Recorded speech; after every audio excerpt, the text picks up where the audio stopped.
ପ୍ରଭୁ ପୁନର୍ବାର ଆଜି ଆମ୍ଭମାନଙ୍କୁ ଈଶ୍ୱରଙ୍କ ବାକ୍ୟ ଆଲୋଚନା କରିବା ପାଇଁ ସମୟ ଦେଇଥିବାରୁ ପ୍ରଭୁଙ୍କର ମହତ୍ଵ ନାମର ଧନ୍ୟ ହେଉ। ତତ୍ସଙ୍ଗେ ସଙ୍ଗେ ସମସ୍ତ ଶ୍ରୋତା ବନ୍ଧୁମାନଙ୍କୁ ଯୀଶୁଙ୍କ ନାମରେ ମୋର ନମସ୍କାର। ବନ୍ଧୁଗଣ, ଆମେ ଆଜି ଈଶ୍ୱରଙ୍କ ବିଷୟରେ କିଛି ଆଲୋଚନା କରିବା। ଯେଉଁ ଈଶ୍ୱର କି ଆପଣମାନଙ୍କୁ ମୋତେ ସାରା ପୃଥିବୀକୁ ବା ଯେତିକି ଦୃଶ୍ୟ ଅଦୃଶ୍ୟ ସମସ୍ତ ବିଶ୍ୱର ସୃଷ୍ଟିକର୍ତ୍ତା ଅଟନ୍ତି, ସେହି ଜୀବିତ ପରମେଶ୍ୱରଙ୍କ ଉଦ୍ଦେଶ୍ୟରେ କିଛି ଆମେ ଆଲୋଚନା କରିବା। ଆଉ ଆମ୍ଭମାନଙ୍କର ପରମେଶ୍ୱର ସମଗ୍ର ପୃଥିବୀର ସୃଷ୍ଟିକର୍ତ୍ତା। ଯେତିକି ଦୃଶ୍ୟ ଅଦୃଶ୍ୟ ଆକାଶରେ କି ପୃଥିବୀରେ କି ସମୁଦ୍ରରେ ଥିବା ସମସ୍ତ ବିଷୟ ତାହାଙ୍କ ଦ୍ୱାରା ସୃଷ୍ଟ ହେଲା।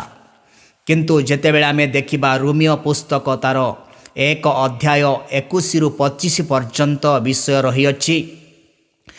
କାରଣ ସେମାନେ ଈଶ୍ୱରଙ୍କୁ ଜାଣି ତାହାଙ୍କୁ ଈଶ୍ୱର ବୋଲି ଗୌରବ ଦେଲେ ନାହିଁ।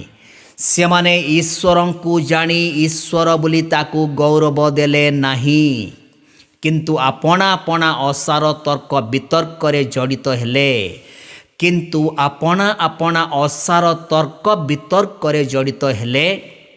ଓ ସେମାନଙ୍କର ଅବୋଧ ମନ ଅନ୍ଧକାରମୟ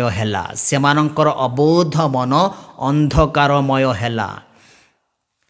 ନିଜ ନିଜକୁ ଜ୍ଞାନୀ ବୋଲି ମନେ କରି ସେମାନେ ମୂର୍ଖ ହେଲେ।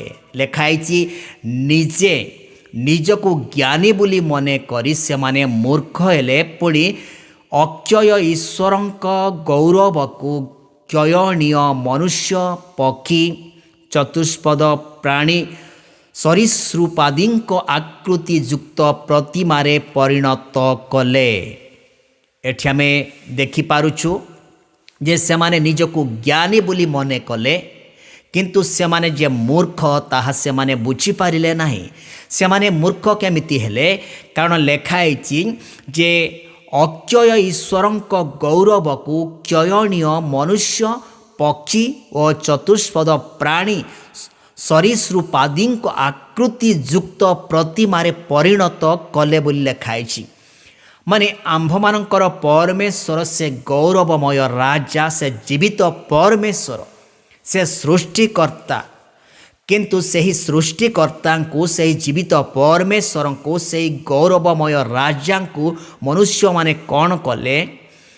ଅକ୍ଷୟ ଈଶ୍ୱରଙ୍କ ଗୌରବକୁ କ'ଣ କଲେ? ସେମାନେ କ୍ଷୟଣୀୟ ମନୁଷ୍ୟର ଆକୃତିରେ ପରିଣତ କଲେ, ଆଉ ପକ୍ଷୀମାନଙ୍କ ଆକୃତିରେ ସେମାନେ ପରିଣତ କଲେ, ଚତୁଷ୍ପଦ ପ୍ରାଣୀ ସରୀସୃପାଦିଙ୍କ ଆକୃତି ଯୁକ୍ତ ପ୍ରତିମାରେ ସେମାନେ ତାକୁ ପରିଣତ କଲେ। ମାନେ ସତ୍ୟ ଈଶ୍ୱରଙ୍କୁ, ଜୀବିତ ଈଶ୍ୱରଙ୍କୁ ଗୋଟେ ମୂର୍ତ୍ତି ସହିତ ସେମାନେ ସମାନ କଲେ। ତାହା ବି ପଶୁମାନଙ୍କର ମୂର୍ତ୍ତି ସହିତ ଈଶ୍ୱରଙ୍କୁ ଏମାନେ ତୁଳନା କଲେ। ଈଶ୍ୱରଙ୍କୁ ସମାନ ବୋଲି ସେମାନେ କହିଲେ। ଏଇଟା ଈଶ୍ୱର ବୋଲି କହିଲେ ସେମାନେ। ମାନେ ଈଶ୍ୱରଙ୍କୁ ଛାଡ଼ି ନିଜେ ତିଆରି କରିଥିବା ମୂର୍ତ୍ତିମାନଙ୍କୁ ସେମାନେ ଈଶ୍ୱର ବୋଲି ପୂଜା କଲେ, ସେବା କଲେ, ସେମାନଙ୍କର ଅନୁଗାମୀ ହେଲେ। ସେମାନେ ନିଜକୁ ଜ୍ଞାନୀ ବୋଲି ମନେ କଲେ। କିନ୍ତୁ ଦେଖନ୍ତୁ ସେମାନେ କିପରି ମୂର୍ଖ। ମାନେ ପଶୁମାନଙ୍କୁ ଈଶ୍ୱର ବୋଲି, ମାନେ ପଶୁମାନଙ୍କର ପଶୁମାନଙ୍କର ମୂର୍ତ୍ତି ନିଜେ ତିଆରି କରିକି ଏଇଟା ଈଶ୍ୱର ବୋଲି ତାକୁ ଗୌରବ ଦେଲେ, ତାକୁ ପୂଜା କଲେ। କି ଅଦ୍ଭୁତ ମନୁଷ୍ୟମାନେ ଥିଲେ। ଏଣୁ ଈଶ୍ୱର ସେମାନଙ୍କ ହୃଦୟର କୁ ଅଭିଳାଷ ଅନୁସାରେ ସେମାନଙ୍କୁ ଅଶୁଚିତାରେ ସମର୍ପଣ କଲେ, ଯେପରି ସେମାନଙ୍କ ଶରୀର ପରସ୍ପର ଦ୍ୱାରା କଳୁଷିତ ହୁଏ। ଏଠାରେ ଲେଖାଯାଇଛି, ଏଣୁ ଈଶ୍ୱର ସେମାନଙ୍କ ହୃଦୟର କୁ ଅଭିଳାଷ ଅନୁସାରେ, ମାନେ ସେମାନଙ୍କ ହୃଦୟ ଭିତରେ ଯେଉଁ କୁ ଅଭିଳାଷ ଥିଲା, ସେହି ଅଭିଳାଷ ଅନୁସାରେ ସେମାନଙ୍କୁ ସମର୍ପଣ କଲେ। ସେମାନଙ୍କୁ ସେପଟେ ହିଁ ସେମାନଙ୍କୁ କ'ଣ କଲେ?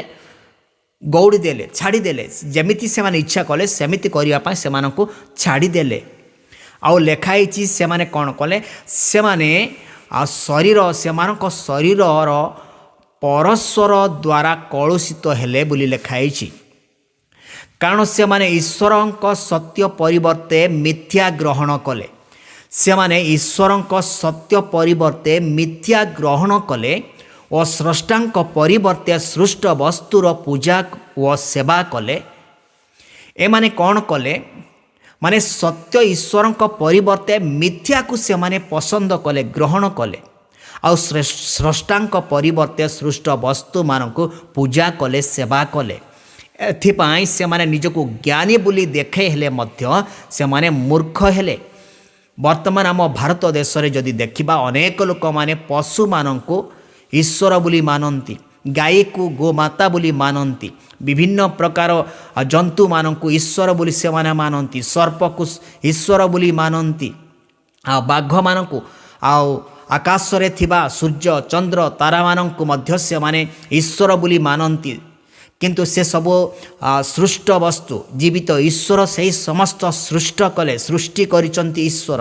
କିନ୍ତୁ ଯେଉଁ ଈଶ୍ୱର ଆକାଶରେ ଥିବା ସମସ୍ତ ସୂର୍ଯ୍ୟ ଚନ୍ଦ୍ର ନକ୍ଷତ୍ର ତାରାଗଣଙ୍କୁ ଯେଉଁ ଈଶ୍ୱର ସୃଷ୍ଟି କଲେ, ସେହି ସୃଷ୍ଟିକର୍ତ୍ତାଙ୍କୁ ସେମାନେ ପୂଜା ସେବା ନ କରିକି ଈଶ୍ୱର ସୃଷ୍ଟି କରିଥିବା ବସ୍ତୁମାନଙ୍କୁ ସେମାନେ ପୂଜା କରିବା, ସେବା କରିବାରେ ଲାଗିଛନ୍ତି। ବର୍ତ୍ତମାନ ସୁଦ୍ଧା ଆଜି ପର୍ଯ୍ୟନ୍ତ ସେମାନେ ମନ ପରିବର୍ତ୍ତନ କରିନାହାନ୍ତି। ଆଜି ପର୍ଯ୍ୟନ୍ତ ସୃଷ୍ଟ ବସ୍ତୁ ଗୁଡ଼ାକ ସେମାନେ ଈଶ୍ୱର ବୋଲି ମାନୁଛନ୍ତି। ମାନେ କେତେ ଯେ ମୂର୍ଖତାର କାର୍ଯ୍ୟ କରୁଛନ୍ତି ସେମାନେ ନିଜେ ଜାଣିପାରୁନାହାନ୍ତି। ଆଜିକାଲି ଆମେ ଦେଖିବାକୁ ପାଉଛୁ ଯେ ଗୋମାତାଙ୍କ ବିଷୟ ନେଇକି ଅନେକ ଲୋକ ମାରିଦେଇଛନ୍ତି। ମାନେ ନିଜର ଜନ୍ମଦାତା ମାଆକୁ ସେମାନେ ପୋଷିବେ ନାହିଁ। ଯେତେବେଳେ ବାହା ହେଇଯିବେ ତାର ସ୍ତ୍ରୀମାନଙ୍କର କଥା ଶୁଣିକିରି ସେମାନେ ମାଆକୁ ବାପାକୁ ଗୌଡ଼ି ଦେବେ। କିନ୍ତୁ ଯେଉଁ ଗୋରୁ ଗାଈ ସେମାନଙ୍କୁ ନା ଜନ୍ମ କଲେ, ନା ସେମାନଙ୍କୁ ଲାଳନ ପାଳନ କଲେ, ସେମାନଙ୍କୁ ସେମାନେ କ'ଣ କରୁଛନ୍ତି? ପ୍ରଭୁ ବା ଈଶ୍ୱର ବୋଲି ସେମାନଙ୍କୁ ମାନୁଛନ୍ତି, ପୂଜୁଛନ୍ତି। ଆଉ ସେଇ ଗାଈ ମାତାଙ୍କ ବିଷୟ ନେଇକରି ଅନେକ ଲୋକମାନଙ୍କର ପ୍ରାଣ ମଧ୍ୟ ସେମାନେ ନେଇସାରିଛନ୍ତି। ଏଣୁ ଏମାନେ ମୂର୍ଖ ହେଲେ ବୋଲି ବାଇବଲର ଭାଷାରେ ଲେଖା ହେଇଛି। ଏ ବାକ୍ୟରେ ପ୍ରଭୁ ଆପଣମାନଙ୍କୁ ଆଶୀର୍ବାଦ କରନ୍ତୁ। ବିଶେଷ କରି ମୋର ଅନୁରୋଧ, ଏ ଚ୍ୟାନେଲ୍ ଯେପରି ଗ୍ରୋଥ୍ ହେବ ଏଥିପାଇଁ ଦୟାପୂର୍ବକ ଚ୍ୟାନେଲ୍କୁ ସବସ୍କ୍ରାଇବ୍ କରନ୍ତୁ, ଆଉ ସେୟାର କରନ୍ତୁ। ପ୍ରଭୁ ଆପଣମାନଙ୍କୁ ଆଶୀର୍ବାଦ କରନ୍ତୁ। ସମସ୍ତଙ୍କୁ ମୋର ନମସ୍କାର।